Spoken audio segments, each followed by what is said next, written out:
Yo sé que ya en este momento usted puede estar muy aturdido de tanta información sobre el COVID-19, pero a mí me parece indispensable tratar de hacer un análisis entre personas jóvenes, entre habitantes del estado de Chihuahua, y más que hacer las críticas estériles contra el presidente de la República, empezar a discernir y a explorar cada uno de los posicionamientos públicos y las condiciones actuales del virus en el estado, pero además algo igual de trascendente como son las consecuencias económicas, el escenario que viene para el país y si realmente estamos listos para ello.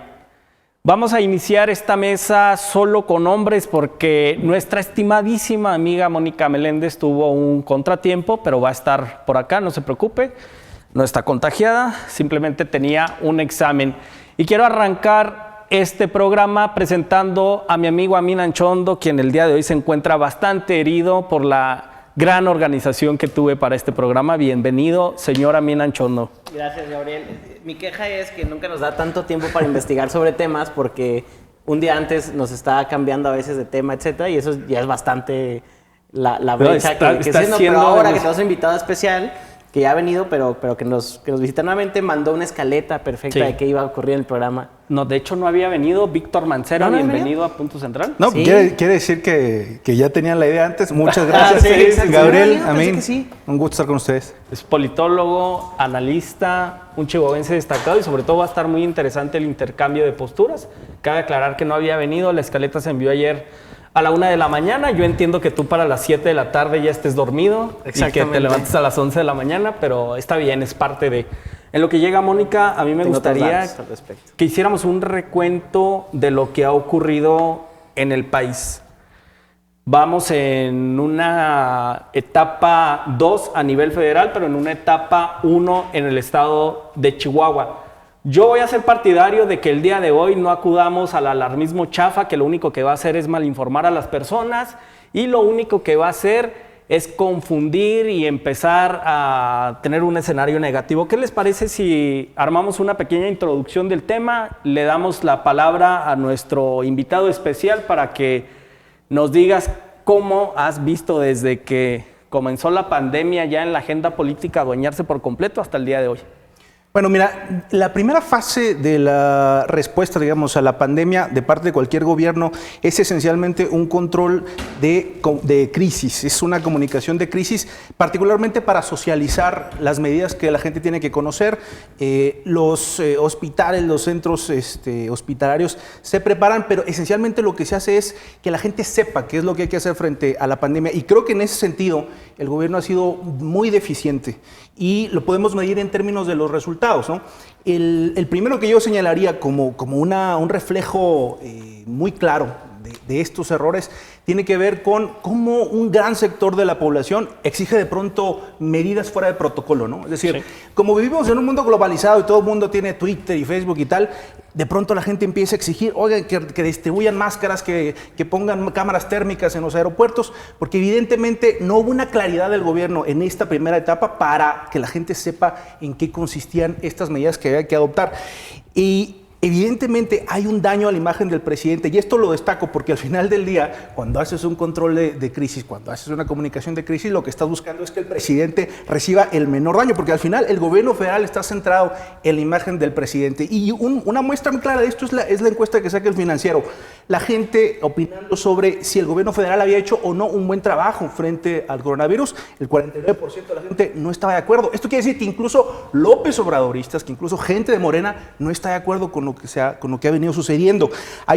Y esto, lo que voy a decir a continuación, me parece lo más grave de todo el asunto. Hay una desconfianza palpable en la comunidad, en el país, con respecto de la autoridad, y me refiero de la autoridad sanitaria.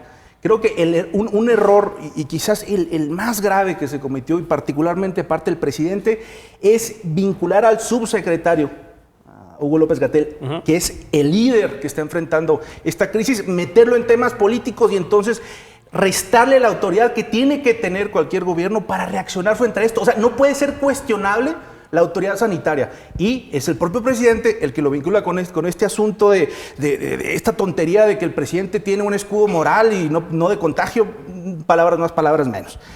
Y por último, yo te mencionaría, hay una proactividad muy limitada. A ver, en comunicación política tú tienes que salir a comunicar. Tú no puedes estar haciendo una rueda de prensa en las tardes y esperando que la gente la vea y entonces se enteren de lo que está pasando.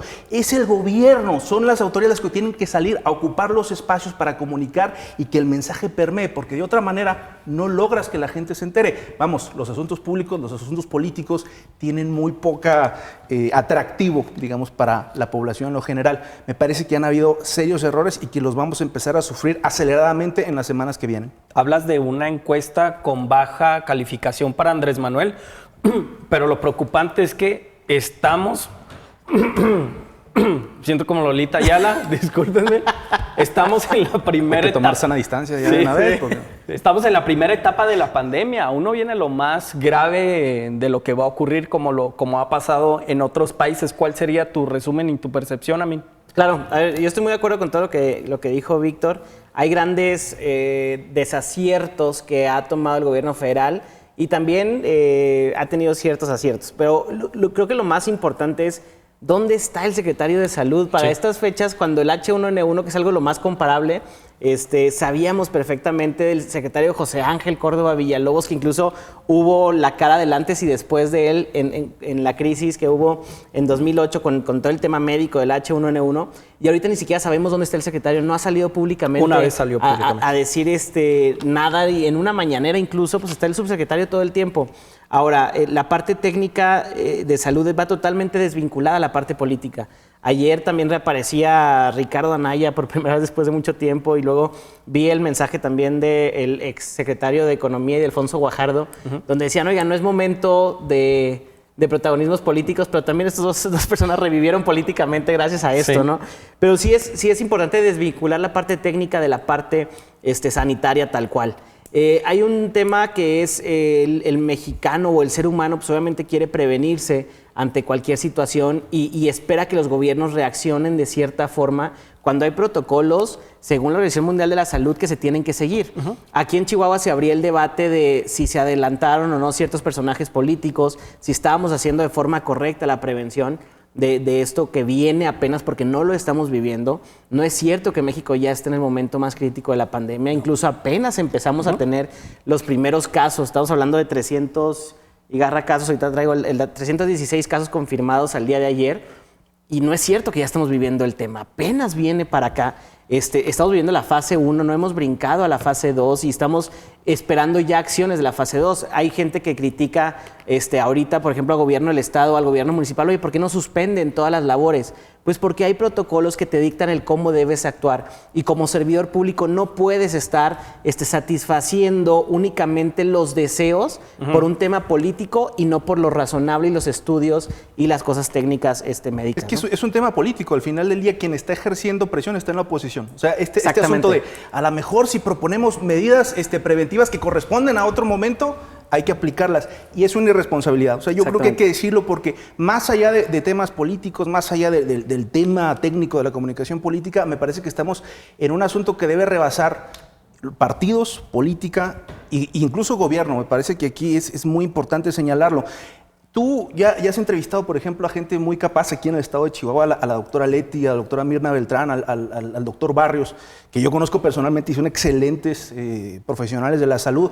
Me parece que en el gobierno federal también estamos en buenas manos. Creo que Hugo López-Gatell es un personaje que sabe lo que está haciendo. Coincido. Entonces, la parte técnica creo que está cubierta, donde se involucra la política, donde empieza el lucro político, donde empieza la reacción, es donde empieza a haber problemas. Y aquí no es como otros temas donde la grilla, digamos, tiene como espacio. Aquí, hacer este tipo de declaraciones, ser irresponsable en términos de comunicación política, puede costar vidas. El pánico y el oportunismo llegan y se apoderan de la escena mediática, y eso también repercute en la población porque muchos piensan que todo se trata de una disputa electoral. ¿Cómo diseñamos un mecanismo para evidenciar de volada a alguien que está lucrando electoralmente? Y sobre todo, ¿cómo hacemos llegar el mensaje más importante a la sociedad, que es evitar compartir las fake news, apegarse siempre a información oficial, porque eso me parece trascendental en este punto? Y algo más, las emociones que van a entrar al terreno a partir de la siguiente semana. el pánico, el miedo, la incertidumbre. Lo que hoy hablaba con algunos liderazgos de distintos municipios y les decía, cuando a tu municipio llegue una persona contagiada, se va a desatar la locura y tú tienes que estar prevenido, pero ojo, vas a tener esta semana para actuar. Esta es la semana fundamental para actuar, para nutrir a las personas de información, porque a partir de la otra, cuando llegue un asunto, ahí la gente va a dejar de escucharte y ya no va a confiar en tu gobierno. Ahora, tienes que cuidar muchos flancos y es parte de lo que tiene que hacer el gobierno. Está la parte de, obviamente, salud, que es la prioridad, y cuidar a las personas y cuidar que esto se maneje, la epidemia que va a llegar, pues que se maneje de la mejor forma, pero también tienes que proteger la economía. Sí, ¿Por qué? Pues porque inmovilizas una ciudad y eso te afecta económicamente, es un golpe mortal para los emprendedores.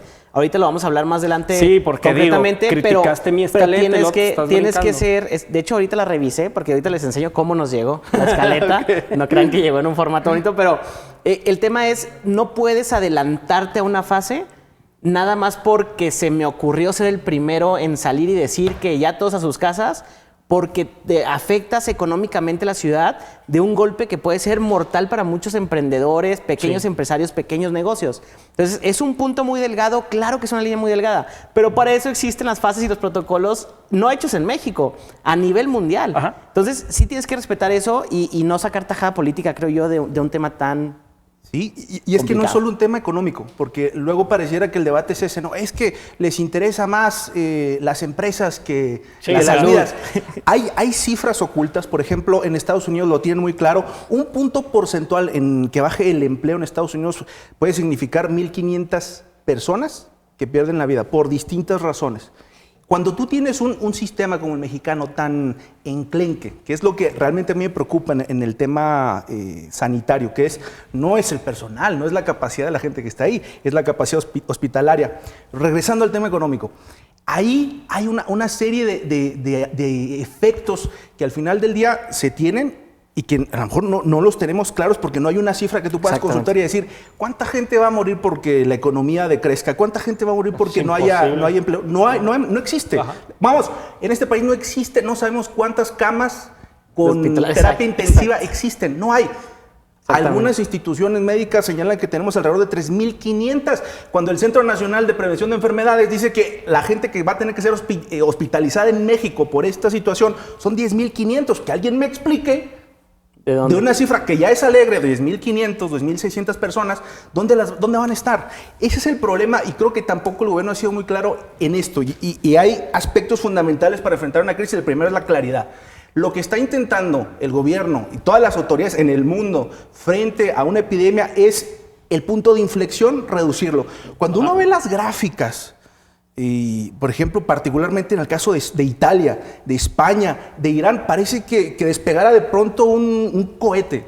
¿Ah? Lo que están buscando estas medidas no es evitar el contagio. El contagio se va a dar sí o sí, pero no a la misma velocidad. Exactamente. La velocidad es lo que nos puede provocar mayor cantidad de decesos. Necesitamos que esa gráfica, que esa curva decrezca, es decir, que se extienda en el tiempo y que no sea de pronto, súbitamente, una infección que afecte a millones de personas. Las 3 etapas quiero que quede muy claro que es la importación, cuando llega de algún país del extranjero y llega y se aloja en el estado. La dispersión comunitaria, que hasta ahí los hospitales todavía podrían controlar la situación, pero la etapa epidemiológica es cuando de plano ya ni siquiera puedes controlar, rastrear las personas que están contagiadas, y es ahí donde viene el punto de inflexión que comentas, porque se vuelve imposible para un hospital, para empezar, atender al número de personas que van a llegar en conjunto.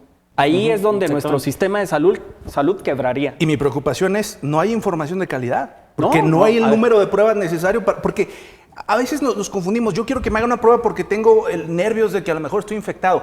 Como política pública, la prueba de lo que sirve es de tener estadísticas para actuar. Cualquier política pública inteligente y sobre todo frente a una crisis necesita información de calidad y no se están realizando las pruebas. Ese sí me parece un error fundamental. A ver, espérame, tiempo. O sea, ¿tú eres partidario de que se empiecen a hacer pruebas? Se tiene que hacer. Cualquier síntoma que se hagan pruebas. Sí, claro. No se pueden hacer pruebas, te voy a decir por qué, porque no existe la capacidad. No hay pruebas. Yo no me puedo ir a presentar a la clínica del IMSS a pedir una prueba, primero porque aumento el problema de la capacidad. Imagínate que la gente empiece a pedir pruebas cuando estamos en un brote. Vas a fracturar La gente, el personal hospitalario no tiene la capacidad de atender esa demanda y además estás exponiendo a más gente precisamente al patógeno, ¿no? O sea, a mí lo que me parecería importante es que las personas tengan la suficiente información para que puedan determinar si realmente se puede tratar del virus y que a partir de ahí sea la intervención del sector salud. A mí me mandaron un audio antier, un amigo mío de Guadalajara, que él tiene coronavirus, ya estaba oficialmente detectado. Dice que cuando empezó a sentir los síntomas, él estuvo de viaje en Estados Unidos, volvió a Guadalajara, sintió los síntomas, marcó al número de la Secretaría de Salud, del 01800.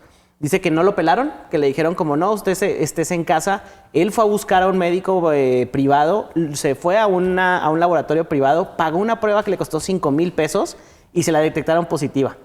Y eso fue lo que él dijo. Y palabras de él, me dice, yo podría apostar a que hay muchísima gente alrededor mía que tiene ahorita ya el virus, pero que no les han hecho la prueba porque no hay la suficiente número de pruebas. O sea, no es como... Hacer la prueba no es hacer más chamba. O sea, no es como que implique una mente tener más doctores al mismo tiempo haciendo la prueba. Son los reactivos que tienen que comprar, que se hacen en laboratorios internacionales, que son reactivos al virus. En México, las pruebas todavía pues, son insuficientes para estarse haciendo a cualquier persona. Por eso también ha sido tan limitado y el crecimiento no ha sido tan exponencial, tal vez, como está haciendo en otros países, por el número de reactivos. Y lo que preocuparía es que si... Por ejemplo, el caso de tu amigo, que es uno de los primeros, tuvo tantas deficiencias para la detección y para el control. ¿Qué va a ocurrir cuando los hospitales naturalmente se empiecen a saturar? Exactamente. Porque tenemos que despojarnos primero de la idea de que solo va a ocurrir en China, Italia o a mi vecino. Lo más seguro es que alguno, incluso de los que estamos en esta mesa, nos vaya a llegar el virus. Ahora, no quiere decir que si lo tienes te vayas a morir en 7 minutos o hoy en la noche. Los índices de mortalidad son muy bajos, a diferencia, por ejemplo, de la influenza. Es bajísimo, es menos del 3 o el 4%. Lo grave es cuando vayamos a saturar a los hospitales. Totalmente. Y es donde creo que las autoridades tienen el mayor reto.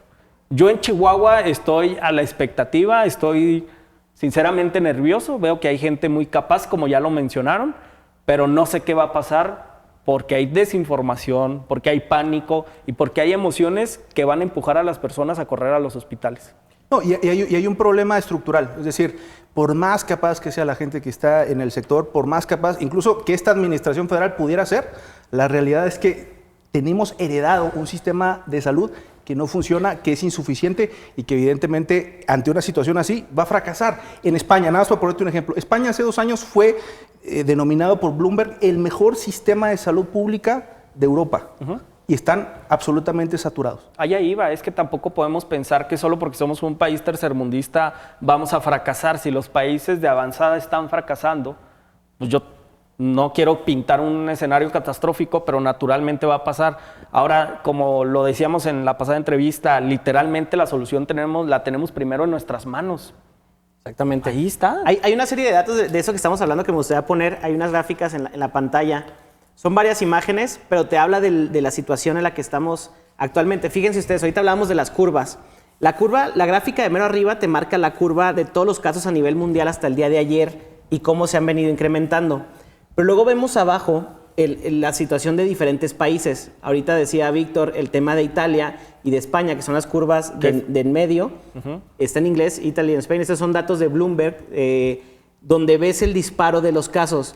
Pero luego también vemos en la esquina inferior derecha el caso de Corea del Sur, donde ellos ya lograron revertir la curva y donde ellos ya van bajando, que es el mismo caso de China, donde dicen Mainland China, que te habla sobre cómo se fue incrementando los casos y cómo lograron revertir la curva. Y esto fue por las puras medidas que tomaron de aislarse. Obviamente en China, por el sistema que tienen de gobierno, pues son mucho más drásticos, ¿no? Pero que además hubo un despunte dramático. Exactamente.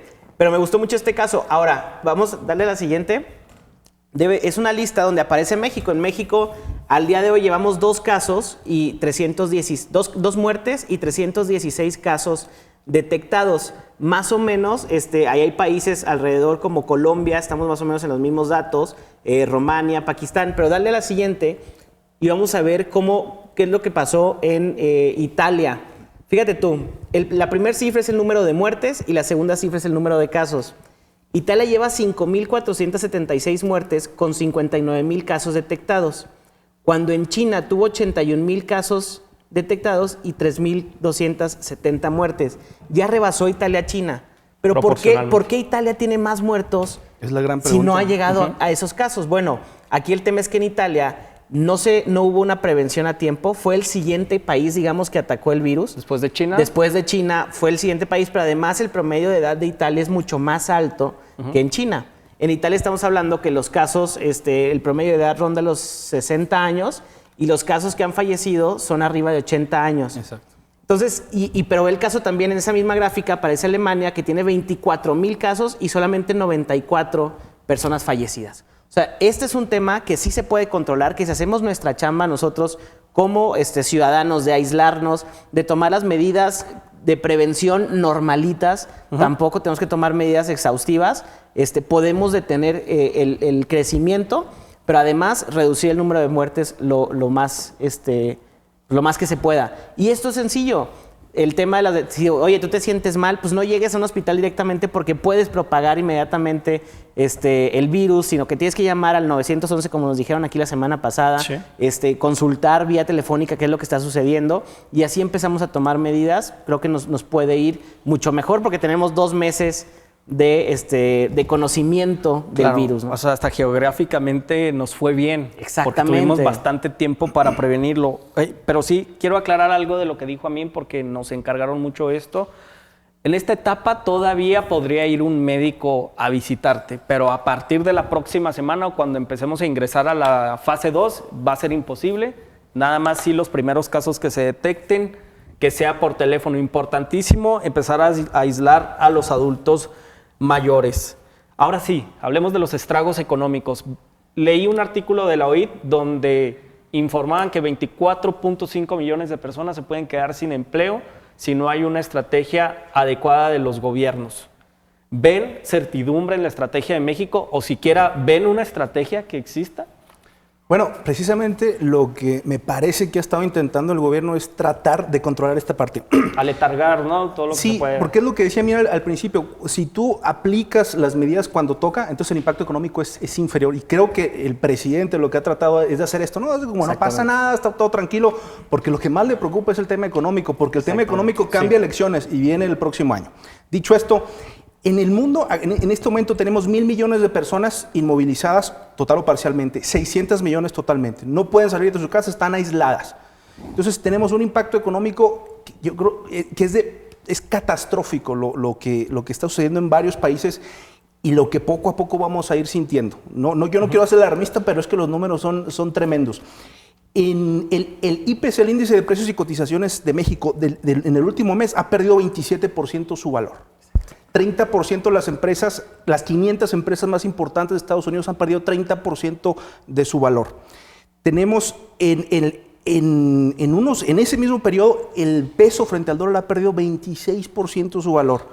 Y el crudo, el petróleo, esa elixir que mantiene a la política viable, a los gobiernos viables, ha perdido 56% su valor. No solo por el tema coronavirus, hay un tema ahí muy técnico entre la OPEC y Rusia, pero el caso es ese.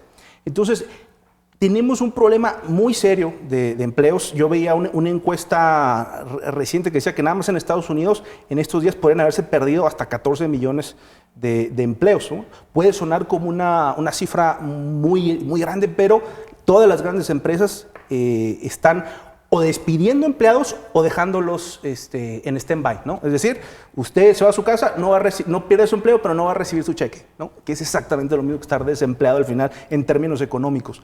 Esto poco a poco se va sintiendo en México. Ya la frontera tiene cruces limitados, por el momento no para situaciones comerciales, pero vamos a ir sintiendo el efecto y ese va a ser, yo creo, me parece, igual de preocupante quizás que esto. ¿Hasta dónde se debería desplegar el gobierno en sus estrategias? Fíjate, a mí no me gusta ser alarmista y justo ahorita estábamos teniendo una discusión en la oficina sobre esto, pero ya nos fuimos a temas mucho más profundos.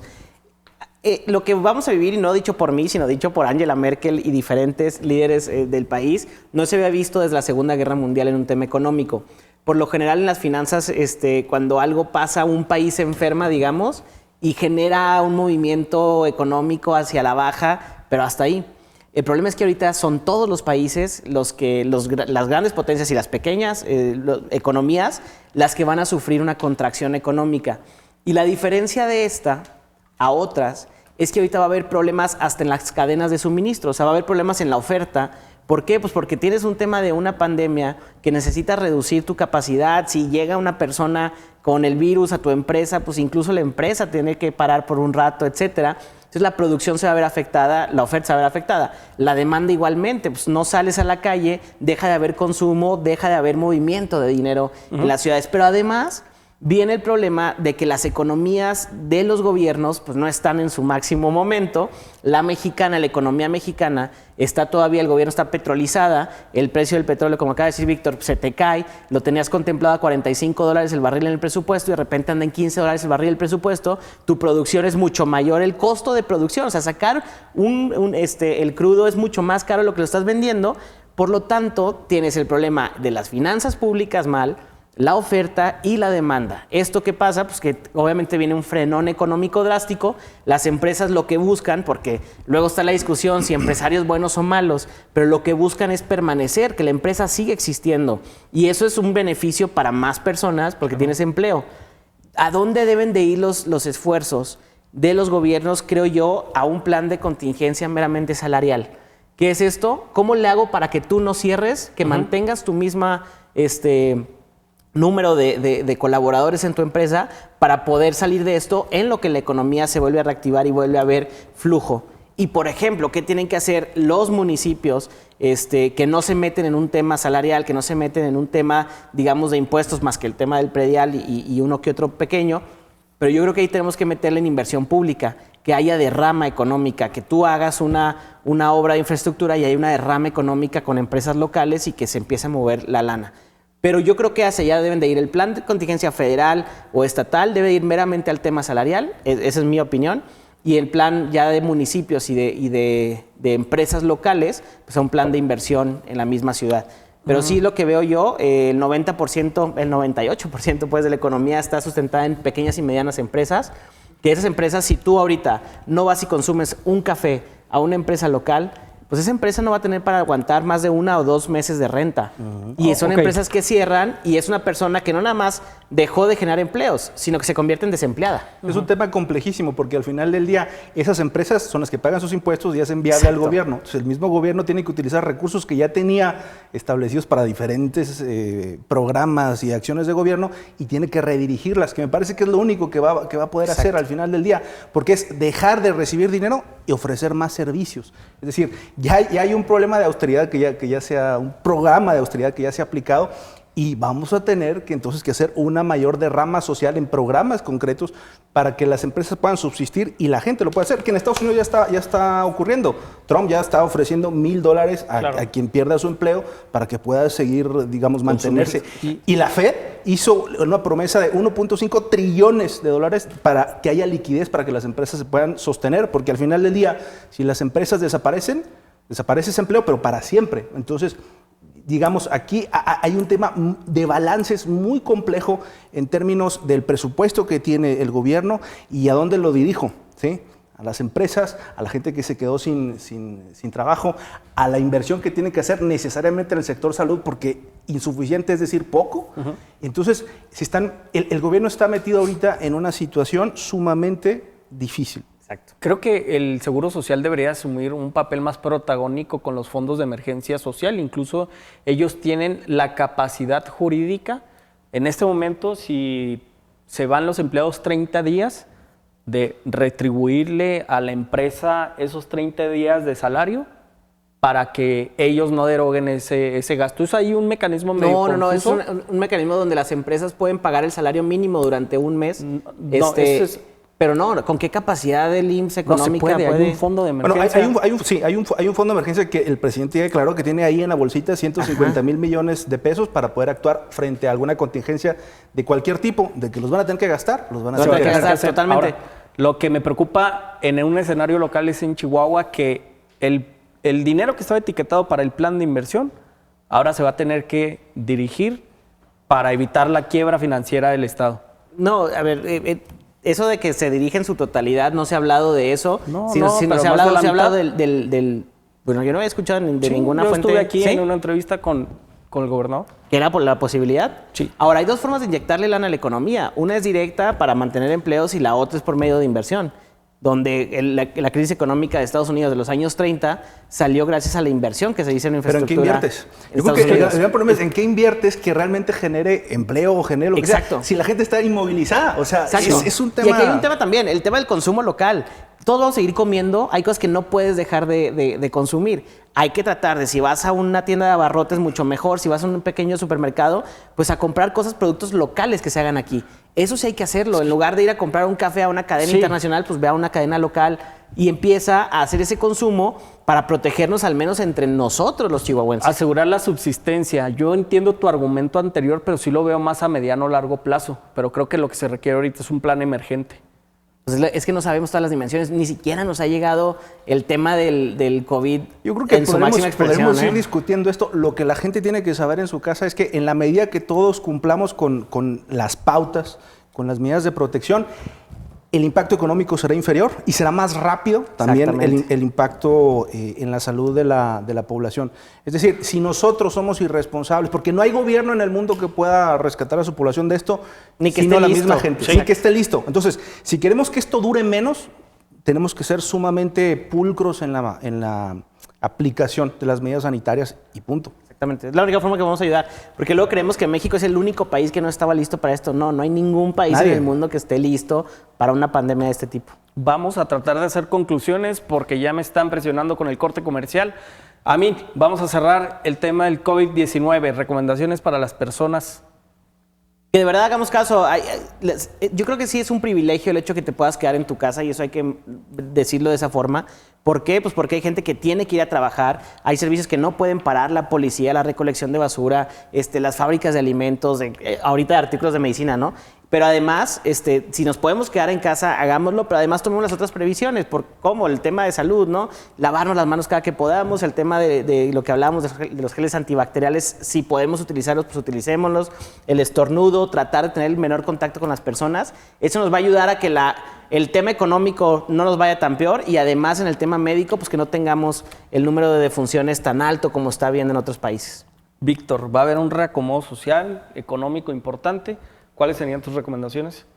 Es un tema enorme. Los impactos van a ser profundísimos y yo creo que la mayoría de los actores políticos no tienen ni idea de lo que viene.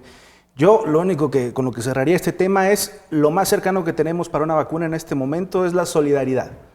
En la medida que yo me haga responsable de mis acciones y proteja a los demás, entonces podremos salir adelante de esto. El hecho de que yo me cuide, te estoy cuidando a ti, a mi familia, a mi entorno. O sea, si hay protección, ¿es colectiva o no hay protección?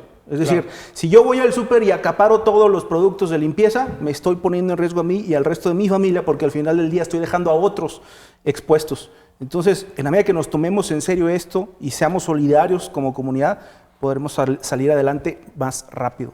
Hay algunos políticos que quieren aprovechar cualquier momento para sacar dividendo político. De eso vamos a hablar en un momento. Vamos a un corte.